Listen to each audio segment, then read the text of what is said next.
இந்த chicken gravy bachelor ரெசிபின்னு கூட சொல்லலாம். அதிக மசாலா பொருட்கள் எதுவுமே யூஸ் பண்ணலை. டேஸ்ட் அவ்வளோ அட்டகாசமாக இருக்கும். இது செய்கிறதுக்கு கடாயில் 4 டேபிள் ஸ்பூன் எண்ணெய் சூடானதும் 4 பெரிய வெங்காயம் கட் பண்ணி சேர்த்துட்டு நல்லா ப்ரௌனாக வதக்கிக்கோங்க.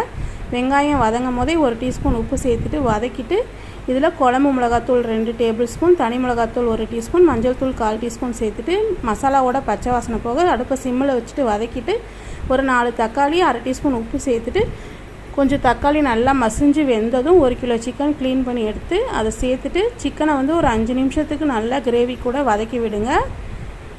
விருப்பப்பட்ட உருளைக்கிழங்கு சேர்த்துக்கோங்க. நான் 2 உருளைக்கிழங்கை கொஞ்சம் பெரிய பீஸாக கட் பண்ணி சேர்த்துட்டு இதை மூடி போட்டு நம்ம ஒரு 10 நிமிஷம் வேக விட்டு எடுத்துக்கலாம். தண்ணி எதுவும் சேர்க்க வேணாம், சிக்கன்லேயே தண்ணி விட்டு வெந்து வரும். 10 நிமிஷம் கழித்து மறுபடியும் ஓப்பன் பண்ணி கிளறி அடுப்பை ஃபுல் ஃப்ளேமில் வச்சு ஒரு 10 நிமிஷம் விட்டு எடுத்திங்கன்னா சிக்கன் கிரேவி சூப்பராக